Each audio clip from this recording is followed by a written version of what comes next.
Aquí no.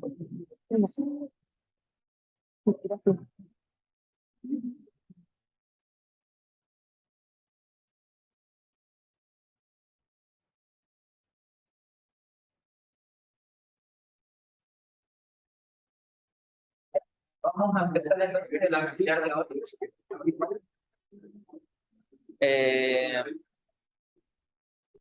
Les quiero comentar que también les traje los estudios, porque los quieran leer, y al final de la clase.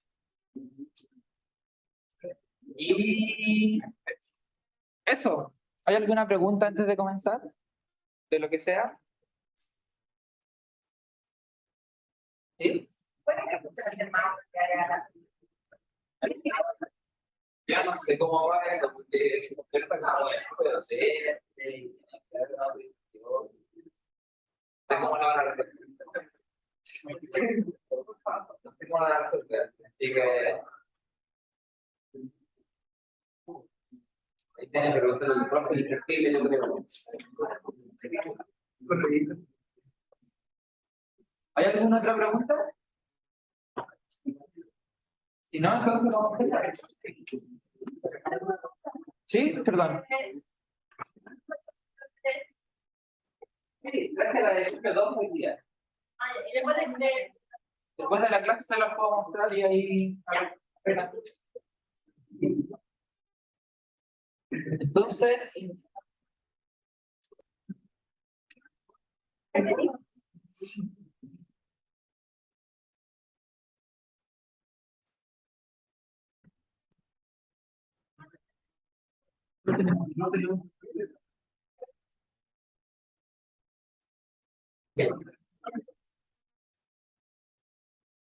Entonces, en la actividad de hoy día vamos a estudiar lo que es la ecuación de Laplace y la ecuación de Poisson.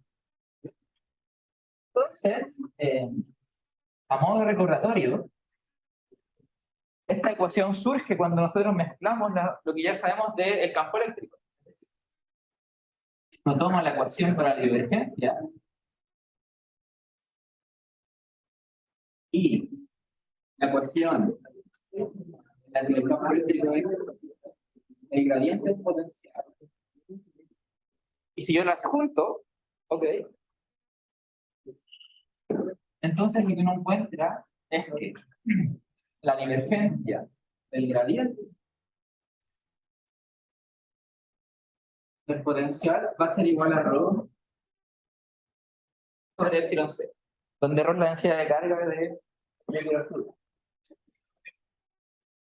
Y un signo menos. Gracias. ¿Ya? Entonces, a esta operación de tomar la divergencia del gradiente se le llama el operador laplaciano. ¿Okay?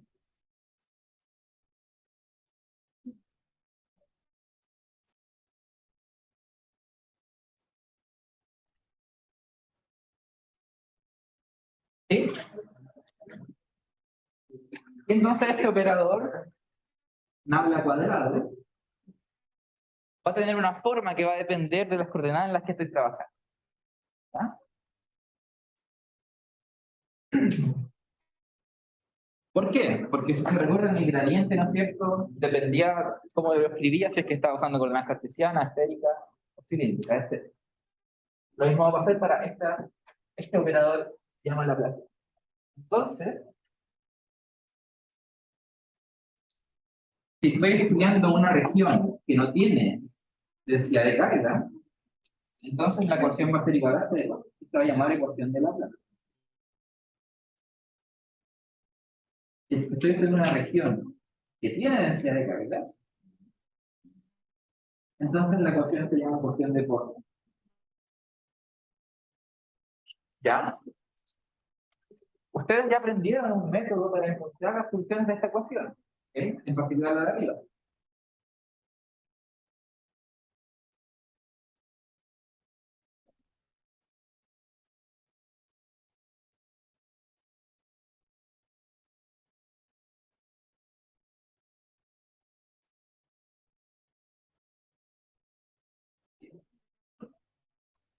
Entonces, la ecuación de Laplace se puede resolver con método dinámico. ¿Cuál es la justificación? Es que, bueno, esta ecuación, ¿no es cierto?, tiene, digamos, teoremas similares a la existencia y densidad que tienen las guerras. Entonces, si uno encuentra una solución y satisface las condiciones de frontera, que son similares a las condiciones iniciales, del problema de coeficiente integral efectivo, ¿no es cierto? Entonces, uno está seguro de que la solución va a ser única, va a ser la correcta para el problema. ¿Ya? Entonces, el método de imágenes se basaba en que yo voy a olvidar de mi problema original, voy a poner unas cargas donde yo se me dé la gana y voy a construir un potencial, y voy a asegurarme de que ese potencial satisfaga las funciones de borde, y si lo hace va a estar bien. ¿Ok? A pesar de que es un método que tiene nada que ver con resolver la ecuación de Laplace, ¿no es cierto? Entonces, el método de imagen está fundado en, digamos, que la solución a la ecuación de Laplace siempre va a ser única. ¿Ya? Pero lo que vamos a hacer hoy día es cómo resolverlo sin usar el método de imagen. ¿Ya? Porque a veces no es tan claro qué imagen uno tiene que poner para que se funcione la cosa, ¿no es cierto? A priori uno no sabe. Solamente en los casos más simples es más o menos evidente. Así que, en general nos vamos a enfocar solamente en resolver la ecuación de Laplace, ¿ok? Y eso va a significar que siempre vamos a estar mirando afuera del objeto que tiene carga. Por ejemplo, si quiero tierra adentro del objeto que tiene carga, pues tienes que usar al lado. ¿Ya?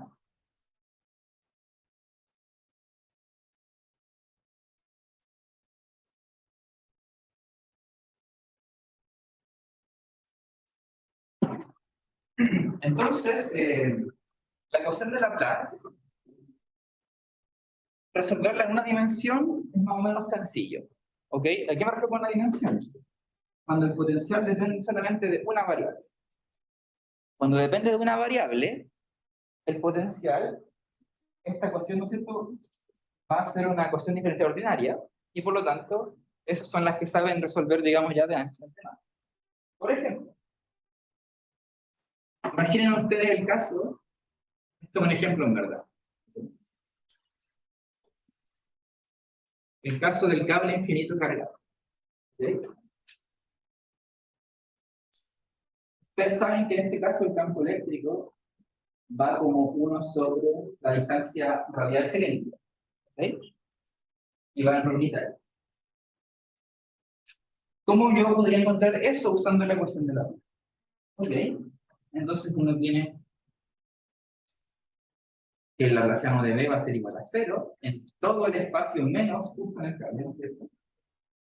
Porque justo en el cable hay carga, pero en todo el espacio no hay, ¿cierto? Entonces, en todas las regiones que no sean el cable, voy a utilizar esta ecuación. ¿Ya? Y como yo sé que este problema tiene intensidad cilíndrica, voy a usar la suposición que depende solamente de ρ. ¿Okay? Como B depende solamente de ρ, y este operador, digamos, escribe en cilíndricas de la forma. Es un poco difícil. En este caso, a ver si me acuerdo. Parece que punto de ρ, por de ρ, ρ por de. Y después tiene un término que me parece que es. Al resto no me acuerdo. Pero aquí está la otra deriva con respecto a la otra variable. Sin embargo, como yo soy mi potencial dependía solamente de la variable ρ, ¿no es cierto? Las derivadas con respecto a las otras variables no le van a hacer nada al potencial. Van a darme cero. Solamente este va a ser el que va a hacer. ¿Ok? Y cuando yo escriba eso, voy a encontrar lo siguiente. Voy a encontrar la siguiente ecuación. dA de ρ, de dA de ρ, igual a 0. Va a ser el ρ multiplicando y multiplica por 0 acá. ¿Ok? Entonces esta ecuación no la puedo resolver. Luego, ¿no es cierto? Primero integramos una vez en ρ. Voy a encontrar que ρ por dA de ρ es igual a una constante. ¿Cierto? Integré una vez. Entonces después paso el ρ dividiendo, ¿cierto? Y integro de nuevo. Y entonces me va a dar que el potencial va a ser de la forma logaritmo de C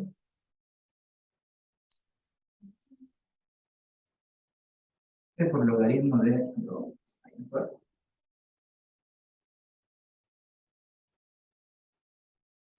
más otra cosa. Si se fijan, cuando yo le tomo un gradiente a este potencial, recupero exactamente esta forma.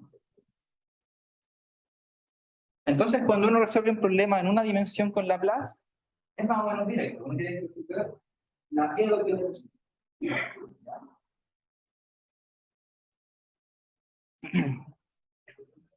¿sí?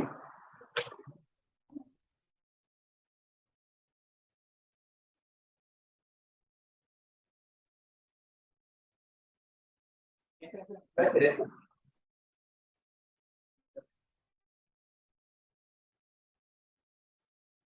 No, no es necesario, porque aquí son puras ecuaciones diferenciales. En ningún momento vamos a la forma integral de esta ecuación.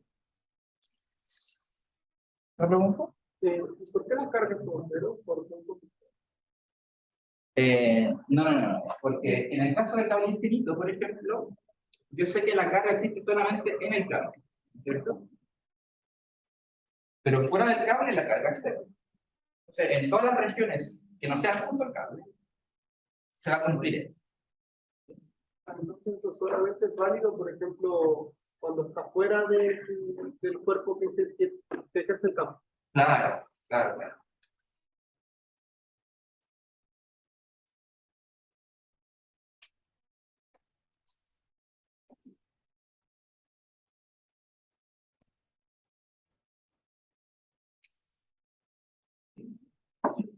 Entonces, de esta forma es más o menos como uno opera con la ecuación de Laplace, digamos, en el caso en que los problemas son unidimensionales. Es decir, el potencial depende solamente de una variable. ¿Ok? Entonces, el profesor me pidió que le enseñara cómo hacerlo cuando depende de más variables. ¿Ok? Voy a borrar aquí.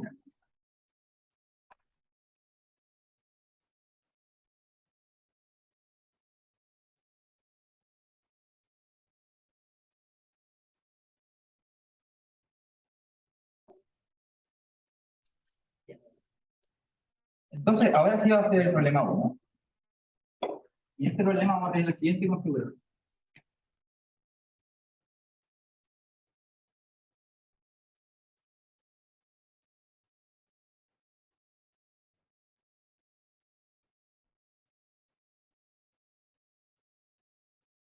Entonces, lo que va a pasar es que va a tener placas conductoras, va a estar conectadas a tierra. Por lo tanto, van a estar en un nivel de potencial igual, que vamos a definir como 0. Y voy a imponer que la capa de arriba tenga un potencial que sea una función del espacio. ¿Ok? Entonces, el objetivo va a ser encontrar el campo eléctrico dentro de estas placas. ¿Ok? Entonces, si se fijan, el problema de inmediato es bidimensional, ¿no es cierto? El potencial aquí va a depender tanto de X como de Y. ¿Sí? No hay simetría que me salve. ¿Vale? Entonces, nuevamente, ¿no es cierto? Sabemos que dentro de esa región no hay carga, ¿no es cierto? La carga va a estar confinada únicamente a estos bordes, ¿no es cierto? Donde están los conductores. ¿Sí? Entonces, en esta región del interior, es válida la ecuación de Laplace. ¿Sí? Y en este caso, como estamos en cartesiana, estamos salvados porque la forma del operador randa cuadrado es fácil. Simplemente ya de x cuadrado más ya de y cuadrado. Va a ser igual a 0. Entonces aquí uno ya está en problemas porque a uno le enseñan a resolver este tipo de ecuaciones, es decir, donde mi función depende de dos variables y aparecen derivadas porque las dos variables en la ecuación. Entonces ya no es una ecuación ordinaria, sino que es una ecuación de las parciales. Y eso lo hace que sea un poco más difícil.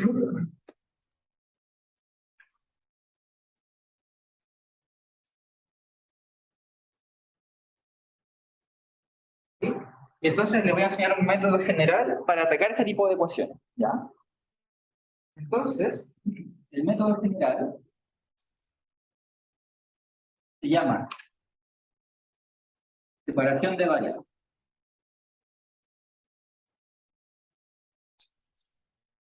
¿Ok? Y va a consistir en que vamos a transformar mi ecuación a derivadas parciales en algún set de ecuaciones derivadas ordinarias. ¿Ok? Entonces, para eso vamos a hacer un truco. Vamos a suponer que B, que es una función en principio de x y y, vamos a escribir como una multiplicación de dos funciones, cada una dependiendo de la variable individual. ¿Ya? Y eso lo voy a inyectar a mi problema. Entonces, ¿qué me va a quedar? La derivada con respecto a x dos veces, simplemente deriva la función bx, ¿no es cierto? La otra la voy a inyectar. Entonces queda bx 2' respecto de x por bi, más bx de x por bi 2' con respecto a x. Es igual a 0. ¿Sí? La notación prima significa que está derivada con respecto a su valor. Ya. Y ahora, ¿cómo transformo esto en un problema de ecuaciones derivadas ordinarias? Entonces, lo que voy a hacer va a ser dividir por 1 sobre bx de x. ¿Ya? Entonces, este se va a morir y va a quedar partido de x. Se va a morir este y va a quedar partido de x. Entonces, aquí va a surgir la gracia del mundo.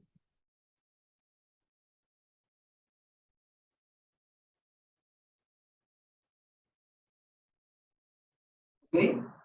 ¿Cuál va a ser la gracia? La gracia va a ser que yo aquí tengo, ¿no es cierto?, una función que solamente es de x, y acá yo tengo solamente una función que es de y. Voy a poner otra letra. ¿Ok? Y resulta que tiene que satisfacerse esta igualdad, que sumada me dan 0, para todos los valores de x e y posibles, ¿sí?, que estén dentro de este rectángulo. ¿Ok? Entonces eso solo va a pasar si esta función x es una constante, esta función g es menos la constante. ¿Ok? No va a haber otro par de funciones que dependan de x e y independientemente, que si yo las sumo deben ser en todo el dominio. ¿Sí? Solo esas son constantes y son iguales a estos dos.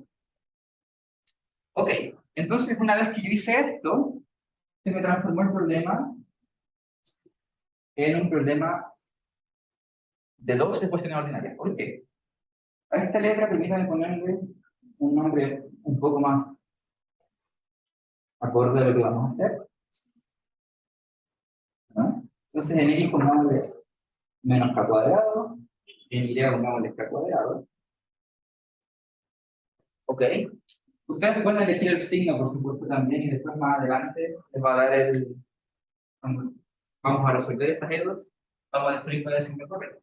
¿Okay? Pero fíjense, entonces yo tengo que ahora bx 2' partido de x tiene que ser igual a menos k cuadrado. Tengo mi ecuación. Bx 2' igual a menos k cuadrado de x. Y tengo mi otra ecuación que va a ser bx 2' igual a k cuadrado de x. Entonces, en esto se basa el método de separación de variables. Vamos a transformar las ecuaciones de ideas parciales en alguna cantidad de ecuaciones de derivadas ordinarias. ¿Okay? Y la gracia es que esta sí la sabemos resolver. ¿Sí? O sea, de lo primero a lo segundo, derivaste. Lo metí acá, ¿no es cierto? Entonces, derivo esto con respecto a x, la derivada con respecto a x no le hace nada al de y, sale como constante, y me queda dos veces derivado de x. Dos veces derivado de x por y. El primer término. Y el segundo es lo mismo. Como es derivada dos veces con respecto a y, este sale como constante y este queda derivado dos veces. Entonces, como les decía, la gracia es que ahora las ecuaciones ordinarias que me quedaron, lo de aquí, estas sí las sé resolver, ¿cierto? De hecho, me sé la respuesta de mano, ¿no es cierto? La primera se resuelve como bx igual a una constante, ¿no es cierto?,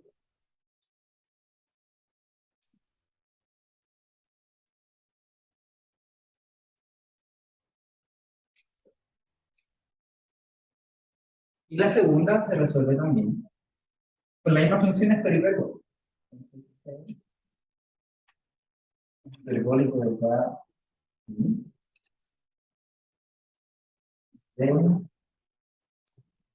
un hiperbólico de cada. ¿Ya? ¿Sí?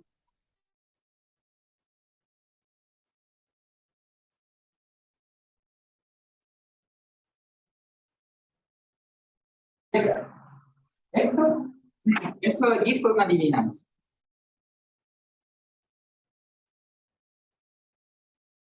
¿Ya? Entonces, el método de separación de variables, digamos, su primer paso siempre es suponer que tu función de variables combinadas va a poder separarse en multiplicación de funciones de variables individuales. Entonces, es una, si quieres verlo como una adivinanza que hacemos, o una suposición del método. Siempre vamos a poder construir una solución que se escriba así. ¿Qué pregunta? Poder separarlo, o sea, integración física. No tiene muy directo, digamos, es un método matemático que funciona para la solución. Como interpretarlo físicamente. Tiene interpretaciones físicas, pero en cartesianas como que no mucho, digamos. Cuando uno hace en esféricas salen cosas más entretenidas, digamos, que uno sí puede interpretar. Relacionarlas con la mecánica cuántica y cosas así, por ejemplo. Pero en este caso, digamos, por ahora pensemos que no es un método matemático para resolver la cosa. ¿Ya? Entonces se fija, encontré de X y B. ¿Ya? Entonces yo diría, ok, encontré entonces B. Porque encontré, ¿no es cierto?, Bx y By, entonces simplemente lo multiplico y tendría mi solución final. ¿Ya?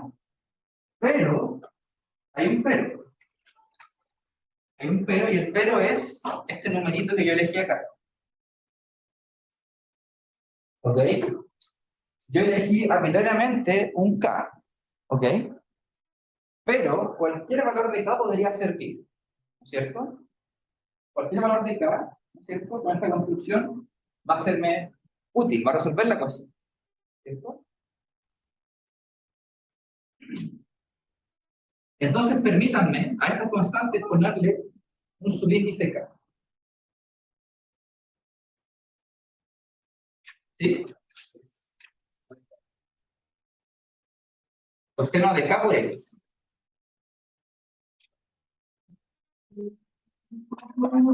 Claro. Eso tiene como solución, ¿cierto?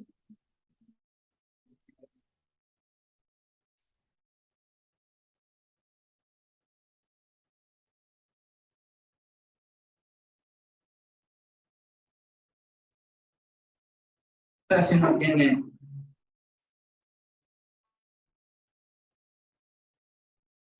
la función índice que de X,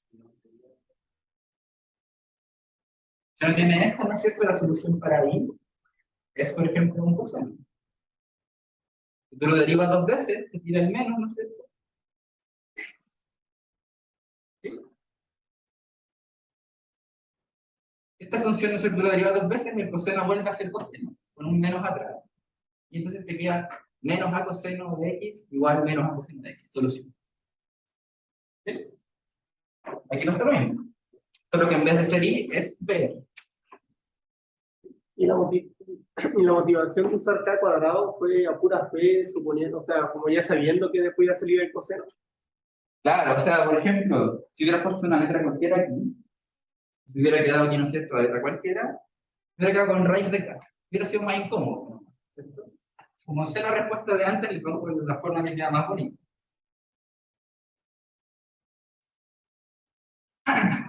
Ya. Entonces le estaba comentando que yo elegí un K cualquiera. Entonces, en verdad, todos los K pueden ser. Entonces, imagínense que yo tomo K igual a 1, se va a quedar aquí, ¿no es cierto?, un dx igual a coseno de x más coseno de x, el BI me queda coseno hiperbólico de x, coseno hiperbólico de y, lo multiplico y eso va a ser una solución que va a resolver la ecuación de la K. Pero si yo tomo K igual a 2, ¿no es cierto?, va a quedarme de x igual a coseno de 2x, ¿verdad? Multiplico lo meto aquí y también va a solucionar. Entonces, en realidad lo que pasa es que hay, la solución general va a ser, ¿no es cierto?, la suma de todos los K, esta multiplicación, por la linealidad de la ecuación. Como la ecuación es lineal, ¿no es cierto?, la suma de las soluciones que son independientes, ¿no es cierto?, también va a ser solución. Entonces, la solución más general a este problema es la siguiente. Es igual a una suma sobre K, que aún ni siquiera sé si son discretos o continuos, así que lo voy a dejar como una suma, ¿no? ¿Ya? Suma de K, de lo que van a ser mis soluciones, es la multiplicación de estos dos. Va a quedar acá, seno de kx, más de k, seno de kx, esto multiplicado por ck, coseno hiperbólico de ki, más dk, seno hiperbólico de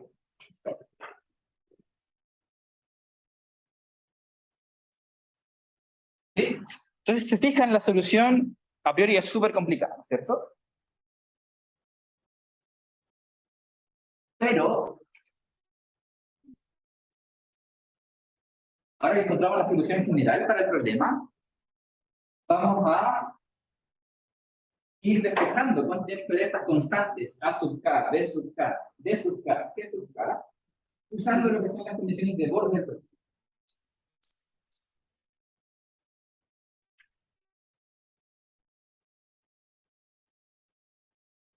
Entonces, yo tengo 4 condiciones de borde, ¿no es cierto? ¿Sí? Adelante. ¿Por qué una es coseno y la otra es hiperbólico?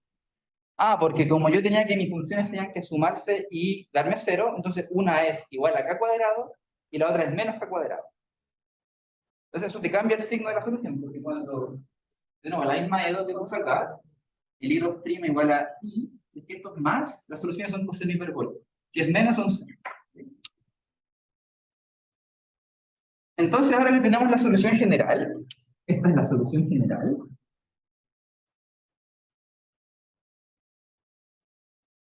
Similar a cuando en EDO trataban de resolver una ecuación, ¿no es cierto? Primero encontraban la solución general de la EDO y después con las condiciones iniciales despejaban cuánto iban a ser las constantes. ¿Ok? Entonces aquí va a pasar lo mismo. Tengo mi solución general de la ecuación de las parciales y con las condiciones de borde voy a despejar las constantes A, B, C, D. ¿Ya? Entonces condiciones de borde.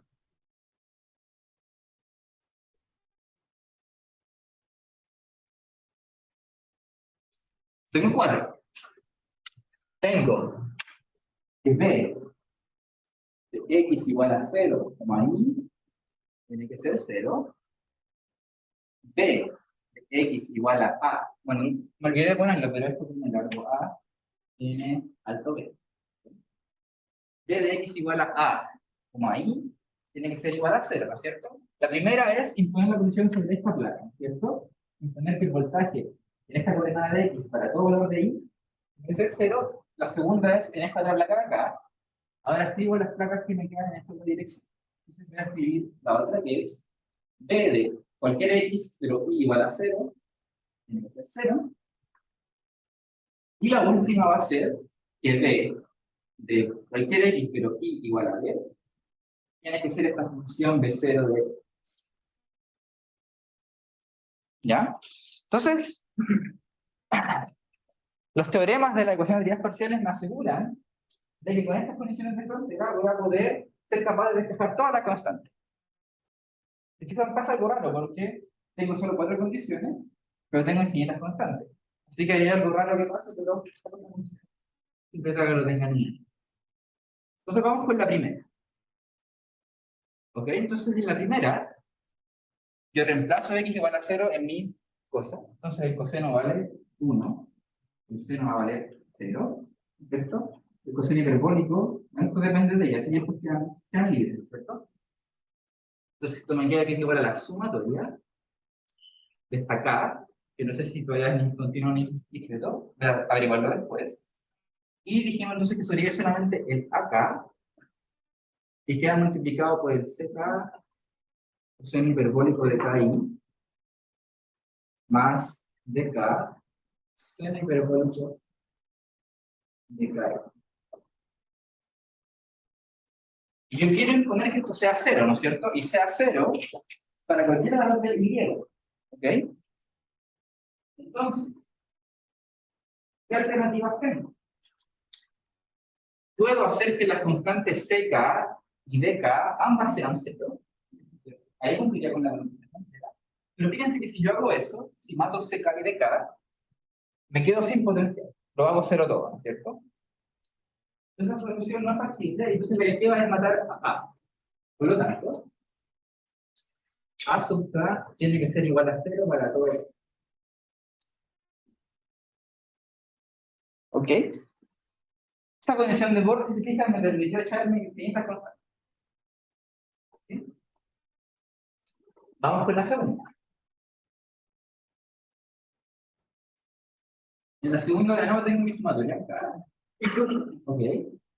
Yo ya sé que la primera constante acá es 0 para todo K, así que solamente sobrevive el B. ¿Ok? Va a quedarme BK de seno de K por A. ¿Ok? Me queda BK por seno de K por A. Y esto queda multiplicado por CK, coseno hiperbólico, CKI, más DK, seno hiperbólico de K. Nuevamente tengo el mismo problema, ¿ok? No puedo matar estas dos constantes al mismo tiempo, porque me quedo sin solución. Hago que el proceso esté a cero para el espacio, ¿no es cierto? Entonces me queda hacer alguna de estas dos cosas cero. Si hago BK a cero, de nuevo ocurre lo mismo. Como acá llega a cero, si hago BK igual a cero, me quedo sin solución, ¿cierto? ¿Y qué me queda por imponer? Bueno, me queda imponer algo sobre K. ¿Se fija? Lo que voy a tener que imponer es que seno de KA sea igual a cero para todo. Por lo tanto, K, y aquí voy a descubrir por naturaleza de cuáles son los K que en realidad me van a servir. Van a ser solamente lo que se hagan eso. Entonces tiene que valer en N natural. ¿Eh? ¿Sí? ¿Una pregunta? ¿Perdón? ¿No? No podía ser cero porque yo ya descubrí con la condición anterior que el acá tenía que ser cero, ¿no es cierto? Entonces, este ya murió. Si yo ahora mato el B, hago que todo el potencial sea cero, entonces no tengo solución, no me sirve esa alternativa. Entonces, se fijan, la segunda condición de Born me entregó una condición sobre los K que van a ser útiles en esta construcción de la solución. Entonces ahora yo sé que el K es una función de n, y en particular sé que el K ahora va a ser discreto. ¿Sí? Sé que tiene que valer, no sé, valores, supongamos que A es igual a I, va a tener que valer 1, 2, 3, 4. No tiene más alternativa porque otra alternativa no me cumple la condición de Born. ¿Sí? No va a satisfacer esto si es que el K no va a haber este tipo de forma. ¿Ya? Entonces, vamos ahora con la siguiente condición de Born. ¿Sí? ¿Por qué la tendencia es cero? Porque yo estoy imponiendo esta condición de Born, que es que el potencial en x igual a 0 y para cualquier valor de y tiene que ser 0. Que es imponer en esta placa de acá del electrón. ¿Okay? Entonces, cuando yo reemplazo x igual a 0 en mi solución general, ¿cierto? Me queda el coseno de 0, que es 1, este de aquí seno de 0, que es 0. Así que este no entra. Por la evaluación simplemente que hicimos en x igual a 0. Y me queda esta forma. Ahora, tengo que imponer que esta sumatoria sea 0. ¿Cierto? Entonces tengo dos alternativas. Puedo hacer que la constante CK y DK sean 0, pero eso no me sirve porque si no hago que todo el potencial sea 0. Si hago que sean 0 ambas, me queda algo multiplicado por 0, me hace inmediatamente. La única alternativa, sin que yo me quede sin solución, es que el acá sea 0. Entonces vamos a escribir ahora la tercera condición de frontera, usando todo lo que ya sabemos. Entonces aquí tengo que nuestra sumatoria de en K de N, pongámoslo así por favor, y aquí voy a tener entonces las que han sobrevivido, que es BK, ¿cierto? Seno de KX, y acá tengo que evaluar en I igual a 0. Entonces el coseno hiperbólico de 0 es 1 y el seno hiperbólico de 0 es 0. Entonces aquí me queda simplemente el hecho más simple. Me queda esto por C sub K por coseno hiperbólico. De hecho, no.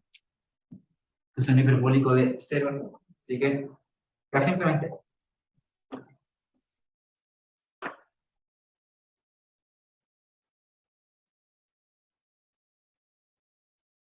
Nuevamente, tengo que imponer que esta suma sea 0. Ya descubrí que el AK era 0, descubrí que el BK no puede ser 0 porque me causa introducción. La alternativa me queda que el CK sea 0. Entonces, este es el tema.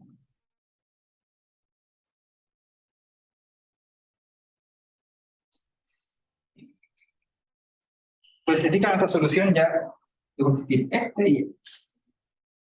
Ya no van a necesitar. Y ahora me queda la última. Y la última, digamos, va a ser la más difícil de evaluar. ¿Se fijan? Me quedó dk seno de kx por dk seno hiperbólico de y. Entonces la multiplicación de la constante dk por dk la voy a renombrar simplemente.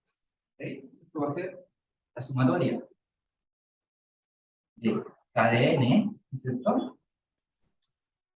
De, ya vemos ek. Ek es simplemente la multiplicación de dk por dk. ¿Sí? No tiene sentido, digamos, poner estas dos constantes por separado, multiplico y me da una sola, por el seno de kx, y tengo que evaluar en el seno hiperbólico de k por b.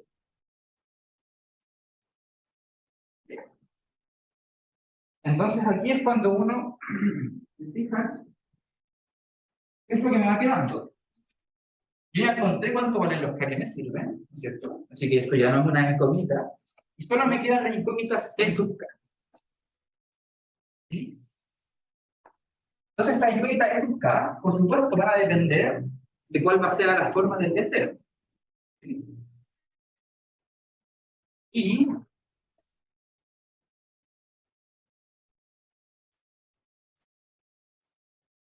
la pregunta es cómo despejo esa constante e sub k.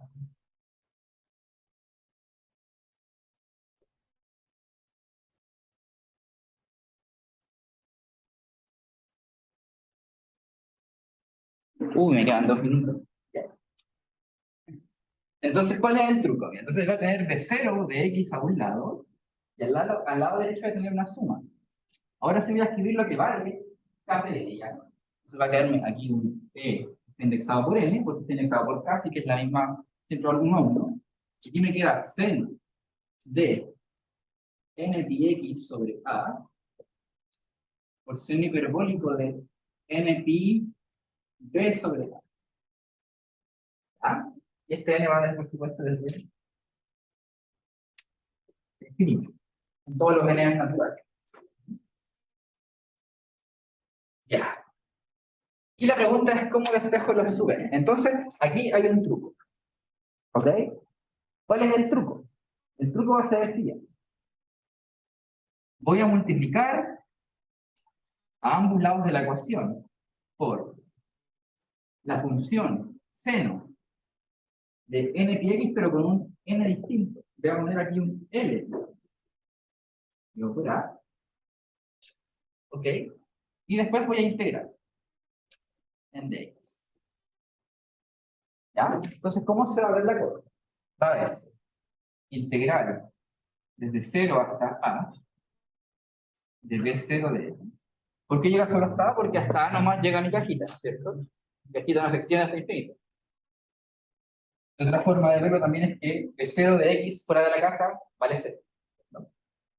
B0 de X por qué no, de L pi X, digo por A de X, igual a la integral de X de 0 hasta A, ¿cierto? Y aquí queda la suma de N, de N, de este seno de N pi X partido de A por seno hiperbólico de N pi B partido de A. Entonces pareciera que hice la cosa más complicada de lo que era, Pero aquí uno explota una propiedad. ¿Cuál va a ser esa propiedad? Me olvidé aquí, ¿es cierto que esto queda multiplicado de más por el seno de n pi x? Recuerda, multiplicamos lados, recuerda. ¿Sí?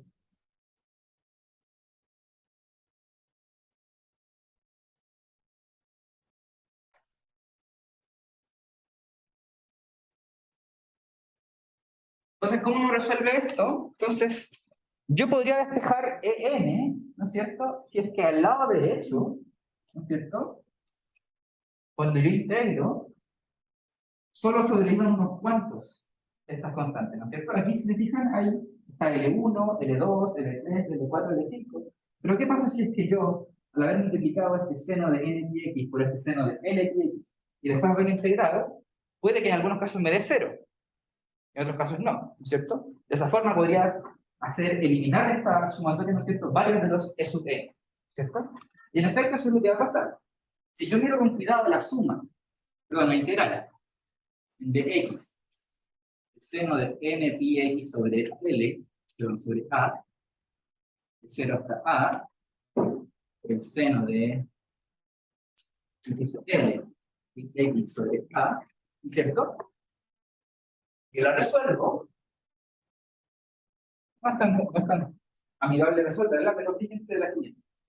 Yo voy a hacer, digamos, U igual al seno de n pi x. Voy a hacerlo un poco rápido porque tengo poco tiempo, ¿ya? Así que, perdón.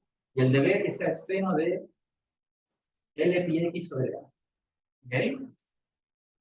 El de U va a ser, por supuesto, entonces, n pi sobre A por el coseno.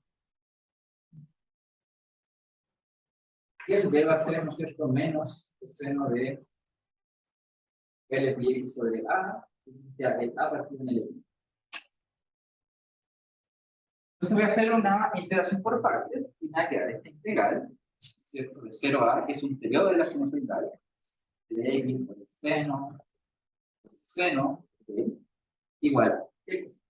Me queda entonces la integral de U por B, evaluando los extremos.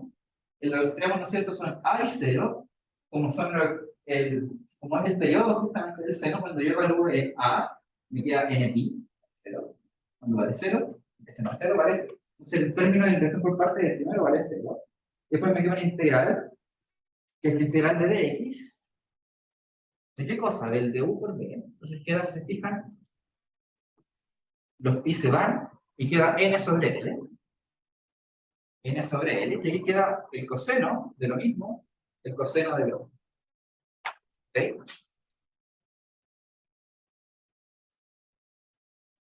Uno puede argumentar entonces por simetría que la integral de dos senos, de dos cosenos, son exactamente de la misma frecuencia, 1 a 1, están integrados en el periodo, va a ser la misma. ¿Ok? Ustedes saben que la integral del coseno y del seno siempre integra lo mismo en el periodo. Por lo tanto, tengo la siguiente igualdad. Esta integral la llamamos f, eso nos viene 1 menos n sobre L por f igual a 0. Entonces, ¿qué pasa? Uno descubre que la integral f es 0 si n es distinto de L, ¿cierto? Si n es distinto de L, esto me da cualquier número, ¿cierto? Por lo tanto, f tiene que ser 0 sí o sí para. Si no, entonces f es igual a algo si n es igual a L.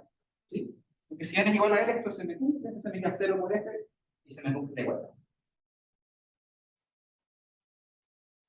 Entonces, ¿qué es lo que me falta?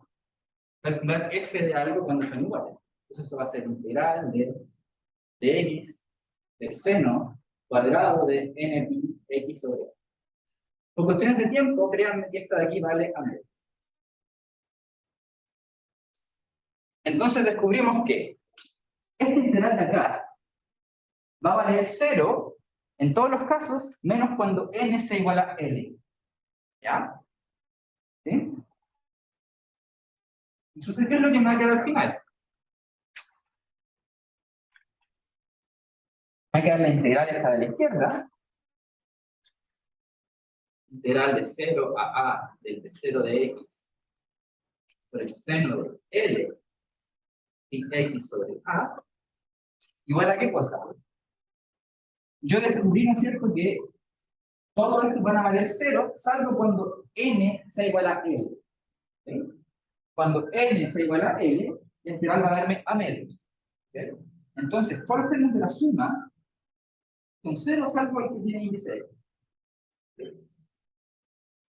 Entonces, a la derecha me queda justamente el E sub L por el a medios, que es el resultado de la integral, y por este factor de aquí que queda multiplicando, que es el seno hiperbólico